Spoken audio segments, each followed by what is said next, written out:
राहुल गांधी को कोर्ट से सजा मिलने के बाद और फिर उनकी सदस्यता रद्द होने को लेकर सियासी पारा चढ़ा है। राहुल गांधी के बहाने कांग्रेस विक्टिम कार्ड खेल रही है और मोदी सरकार पर निशाना साध रही है, तो वहीं दूसरी तरफ बीजेपी भी करारा जवाब देते हुए राहुल गांधी पर ओबीसी समाज के अपमान का आरोप लगा रही है। तो वहीं कांग्रेस और बीजेपी के अलावा दूसरे विपक्षी दल भी मौके पर चौका मारने की फिराक में है। दरअसल राहुल गांधी की सदस्यता जाने के बाद कांग्रेस बैकफुट पर है और वो विपक्षी दलों से एकजुट होने की अपील कर रही है। सदस्यता जाने के बाद पहली बार प्रेस कॉन्फ्रेंस करने आए राहुल गांधी ने विपक्षी एकता के मुद्दे पर कहा कि मेरा समर्थन करने के लिए मैं सभी विपक्षी दलों का आभार प्रकट करता हूं। हम सभी मिलकर काम करेंगे। ऐसे में कांग्रेस को बैकफुट पर देख अखिलेश यादव इस मौके को अपने पक्ष में भुनाने की कोशिश कर रहे हैं। हालांकि अखिलेश यादव की इस चाहत को कांग्रेस पूरा करेगी ये काफी मुश्किल है, क्योंकि समाजवादी पार्टी प्रमुख अखिलेश यादव चाहते हैं कि मोदी से मुकाबला करने के लिए कांग्रेस अपने सपनों को छोड़कर सियासी बलिदान दे दे। दरअसल कांग्रेस को मुश्किल में देख अखिलेश यादव ने कांग्रेस को बड़ी नसीहत दे डाली। अखिलेश यादव ने कहा कि अब कांग्रेस की जिम्मेदारी बनती है कि वो क्षेत्रीय दलों को आगे करे और उनके साथ खड़ी हो, ताकि बीजेपी का मुकाबला किया जा सके। इसके साथ ही उन्होंने बीजेपी पर भी निशाना साधा और कहा कि जब उन्होंने मुख्यमंत्री आवास को गंगाजल से धोया था तब पिछड़ों का अपमान नहीं हुआ था। हालांकि दिलचस्प बात यह है कि अखिलेश यादव ने कांग्रेस को आईना दिखाते हुए कहा कि बीजेपी के खिलाफ लड़ने के लिए वो क्षेत्रीय दलों को आगे करें और वो इन पार्टियों के पीछे पीछे चले। लेकिन सब जानते हैं कि कांग्रेस राहुल गांधी को पीएम पद तक पहुंचाना चाहती है। हालांकि अखिलेश यादव ने कांग्रेस को उसकी असलियत बता दी है। कांग्रेस इस वक्त बीजेपी से मुकाबला करने की स्थिति में नहीं है। इतना ही नहीं, अखिलेश यादव तो कांग्रेस को क्षेत्रीय दलों से भी कमजोर समझते हैं। तभी तो उन्होंने कांग्रेस को नसीहत दे दी है कि अब वो क्षेत्रीय दलों को आगे करें और खुद उनके पीछे खड़े हो जाएं। दूसरी तरफ आम आदमी पार्टी भी इस मौके को अपने पक्ष में मोड़ने की कोशिश में है। केजरीवाल भी राहुल का साथ देकर कांग्रेस के वोट बैंक में सेंध लगाने का मौका नहीं छोड़ रहे। राहुल गांधी पर कार्रवाई को लेकर केजरीवाल मोदी सरकार पर निशाना साधकर राहुल का साथ दे रहे हैं, लेकिन चुनाव आते ही केजरीवाल कांग्रेस पर भ्रष्टाचार का आरोप लगाते फिरेंगे। पंजाब से लेकर गोवा और गुजरात चुनाव में केजरीवाल ने कांग्रेस को लगभग खत्म कर दिया है। वहीं अब रही सही कसर पूरी कर अखिलेश यादव चाहते हैं कि कांग्रेस हर राज्य में क्षेत्रीय दलों का पिछलग्गू बनकर संतोष करे। कुल मिलाकर देखें तो विपक्षी दल अपने हितों को साधने के लिए कांग्रेस की डूबती नैया को जल्द से जल्द डुबोकर अपनी नैया पार लगाने की कोशिश में है। भारत में एक कहावत है कि रस्सी जल गई और बल नहीं गया। ये आम कहावत है देश की, लेकिन कांग्रेस के परिप्रेक्ष्य में ये कहावत बदल गई है। कांग्रेस के संदर्भ में ये कहावत है कि रस्सी भी जल गई और बल भी चला गया।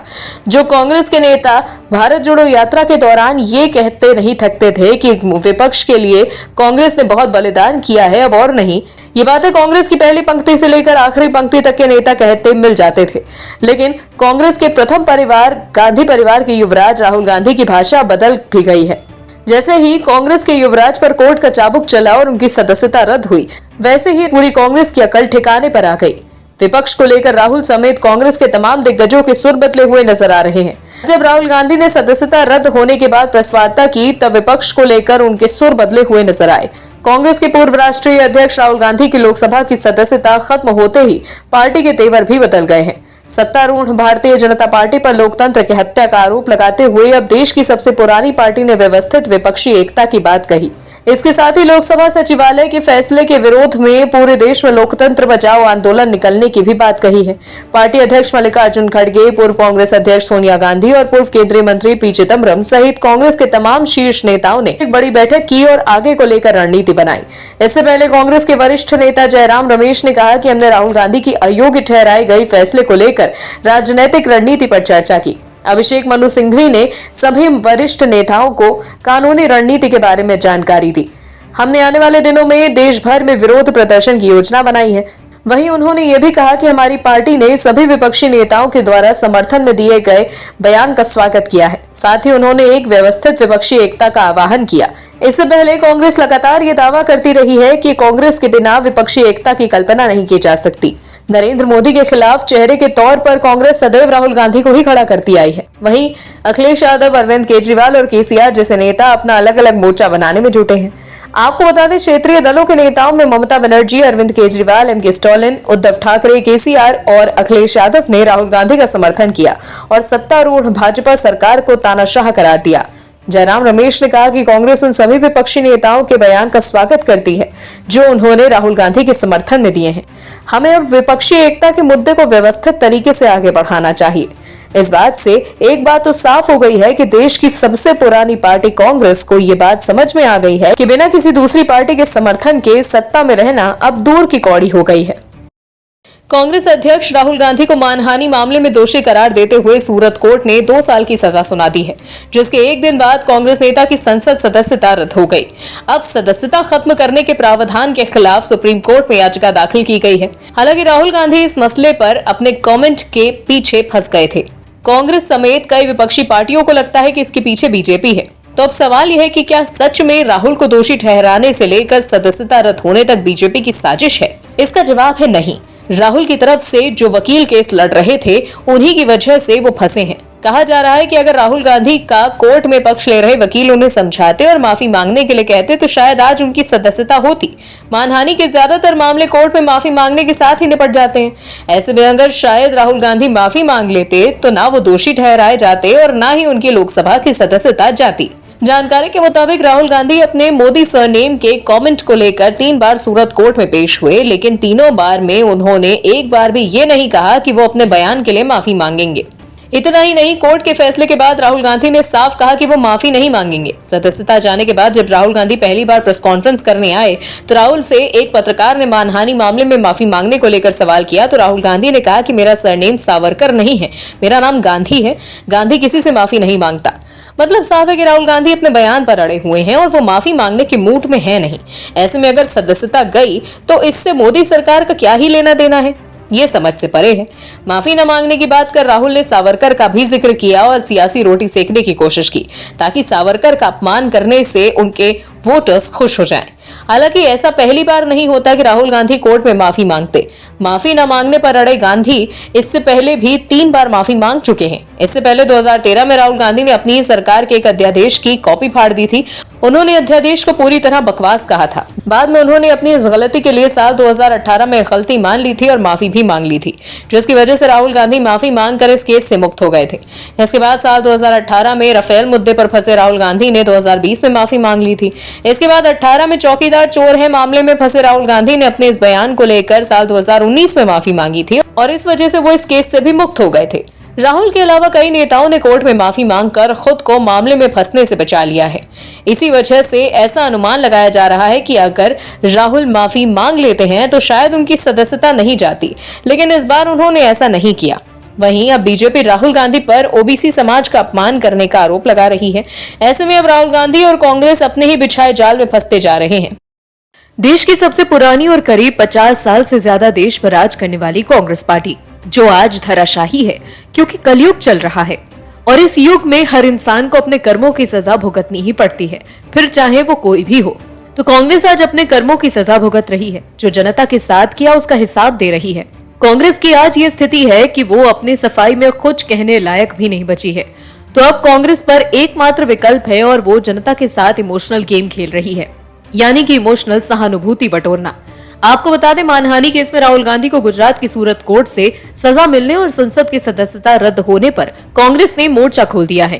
कांग्रेस महासचिव जयराम रमेश ने राहुल गांधी की सदस्यता रद्द को लेकर एक क्रोनोलॉजी पोस्ट की और बीजेपी पर उल जलूल आरोप लगाने लगे। लेकिन कांग्रेस कौन सा नया चक्रव्यूह रच रही है, हम आपको बताते हैं। तो कांग्रेस आपदा को अवसर बनाने में जुटी है और ये कांग्रेस का पुराना पैतरा है, जनता को मूर्ख बनाओ और सत्ता की रोटी खाओ। दरअसल राहुल गांधी की तरह 1978 में इंदिरा गांधी की सदस्यता भी संसद से रद्द कर दी गई थी। उस वक्त भी कांग्रेस विपक्ष में थी और इसे पूरे देश में मुद्दा बनाया गया था। आपातकाल लगाने के बाद पस्त पड़ी कांग्रेस में इंदिरा की सदस्यता चली गई थी। कांग्रेस ने राज्य से लेकर जिले स्तर तक लोगों के बीच राजनीतिक लड़ाई लड़ने की रणनीति बनाई। उस वक्त यूपी में कमलापति त्रिपाठी, दक्षिण में पीवी नरसिम्हा राव, उत्तर में बूटा सिंह जैसे नेताओं ने इसकी कमान संभाली। इंदिरा की सदस्यता रद्द के बाद 1980 में चुनाव हुए और कांग्रेस ने बड़ी वापसी की। 1977 में मात्र 154 सीटें जीतने वाली कांग्रेस 1980 में सीधे 363 सीटों पर जीत दर्ज करके आती है। ठीक उसी तरह कांग्रेस इस बार भी इस मामले को अपने पक्ष में भुनाने के लिए विक्टिम कार्ड खेल रही है। लेकिन कांग्रेस को ये बात भी समझ लेनी चाहिए कि वो दौर दूसरा था और आज का दौर अलग है, क्योंकि कांग्रेस के सामने इस बार पीएम मोदी हैं, जिनकी ताकत और हौसले को पूरा विश्व सलाम करता है। वहीं राहुल गांधी के पास इंदिरा गांधी की तरह जमीनी नेताओं की टीम नहीं है। इस वक्त कांग्रेस संगठन में जितने भी नेता टॉप पोस्ट पर काबिज हैं, वो खुद का चुनाव कई सालों से नहीं जीत पाए हैं। साथ ही अपने राज्यों में भी इन नेताओं की कोई ज्यादा पकड़ नहीं रही है। दूसरी तरफ बीजेपी ने भी कांग्रेस को करारा जवाब देते हुए ओबीसी कार्ड खेल दिया है। कोर्ट के फैसले के बाद बीजेपी राहुल गांधी पर ओबीसी समाज का अपमान करने का आरोप लगा रही है। ओबीसी के मुद्दे पर बीजेपी भी राहुल पर हमलावर रहेगी, ऐसा संकेत बीजेपी के नेता दे रहे हैं। पूरे देश में ओबीसी समुदाय के वोटर्स का काफी प्रभाव है, लेकिन हिंदी भाषी राज्यों और महाराष्ट्र की लोकसभा सीटों पर ओबीसी वोटर्स का दबदबा सबसे ज्यादा है। राहुल गांधी के मुद्दे को बीजेपी ओबीसी वोटर्स से जोड़ने में जुटी है। ऐसे में कांग्रेस के लिए इमोशनल गेम खेलना आसान नहीं होगा, क्योंकि बीजेपी ने भी ओबीसी कार्ड के जरिए कांग्रेस को नहले पर दहला मारकर जवाबी प्रहार कर दिया है। राहुल गांधी को कोर्ट से सजा मिलने के बाद उनकी लोकसभा की सदस्यता चली गई। इसके बाद कांग्रेस बीजेपी और पीएम मोदी पर जमकर निशाना साध रही है। कोर्ट के फैसले के बाद तिलमिलाए कांग्रेसी मोदी सरकार पर अपनी भड़ास निकाल रहे हैं, लेकिन वो ये भूल गए हैं कि राहुल गांधी को सजा कोर्ट से मिली है। इससे मोदी सरकार का कोई लेना देना नहीं है, लेकिन इसके बावजूद कांग्रेस मोदी सरकार पर निशाना साध रही है। हालांकि कोर्ट के फैसले के बाद जनता की अदालत में भी कांग्रेस की हार दिख रही है। राहुल गांधी की सदस्यता जाने के बाद अब जो खबर आई है वो कांग्रेस के जख्मों पर नमक छिड़कने जैसा है। दरअसल अभी हाल ही में एक मीडिया ग्रुप ने देश की जनता की चुनावी मूड टटोलने के लिए सर्वे किया कि आज देश की जनता वर्तमान सरकार के साथ मजबूती के साथ खड़ी है या अब उनका वर्तमान की मोदी सरकार से मोह भंग हो गया है। लेकिन आपको यकीन नहीं होगा कि सर्वे की रिपोर्ट ने जनता के साथ यकीनन मोदी सरकार को भी चौंका दिया है, क्योंकि सर्वे का निष्कर्ष ऐसा आया जिसकी अपेक्षा खुद मोदी सरकार को भी नहीं होगी। आपकी हमारी बात ही क्या करे। आखिर क्या है इस रिपोर्ट में चौंकाने वाला और कांग्रेस की नींद उड़ाने वाला, बताते हैं आपको इस रिपोर्ट में। दरअसल एबीपी न्यूज ने मैट्रिज के साथ सर्वे किया है। सर्वे में 10,000 लोगों को शामिल करके उनसे अलग अलग सवाल किए गए। इसमें उत्तर प्रदेश में लोगों से पूछा गया कि केंद्र सरकार का कामकाज कैसा है। इस सवाल के जवाब में लोगों ने चौंकाने वाले उत्तर दिए।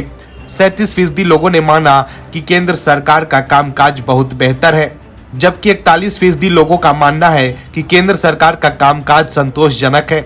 वहीं सिर्फ 22% लोगों का ही मानना है कि केंद्र सरकार का कामकाज बेहद खराब है। बता दें कि 2024 के आगामी लोकसभा चुनाव को लेकर ये सर्वे किया गया है। उत्तर प्रदेश में बीजेपी के अलावा समाजवादी पार्टी और बहुजन समाज पार्टी ज्यादा से ज्यादा लोकसभा सीटें जीतने के लिए अपने अपने समीकरण पर काम कर रही है। बता दें कि जहां बीजेपी लोकसभा चुनाव को लेकर पीएम नरेंद्र मोदी की अगुवाई में तैयारियों में जुटी है, वहीं विपक्षी दल एक साथ एक मंच पर आकर चुनाव लड़ने की रणनीति पर काम कर रहे हैं। उत्तर प्रदेश में समाजवादी पार्टी, पश्चिम बंगाल में तृणमूल कांग्रेस, दिल्ली और पंजाब में आम आदमी पार्टी और तेलंगाना में भारत राष्ट्र समिति बीजेपी को घेरने की पटकथा लिख रही है। अगर इस सर्वे का आंतरिक अवलोकन करें तो आपको पता चलेगा कि देश की जनता फिर से मोदी सरकार पर भरोसा करने का मूड बना रही है, क्योंकि जनता भी समझ चुकी है कि देश का विकास तभी संभव है जब सत्ता में स्थिरता और प्रशासन के कार्यों में निरंतरता होगी। जिसके बाद मोदी सरकार जनता की नजर में अभी इस सर्वे के परिणाम के अनुसार सबसे मुफीद नजर आ रही है। विपक्ष जो आम चुनाव से पहले विपक्षी एकता की पटकथा लिख रहा है, उसके बारे में शायद जनता को आभास हो गया है कि ये गठबंधन जनता हित के लिए नहीं बल्कि खुद के हित से अधिक प्रभावित है। इसलिए सर्वे में भी जनता विपक्ष पर एतवार करते नहीं दिख रही है। Bureau report, OMH news.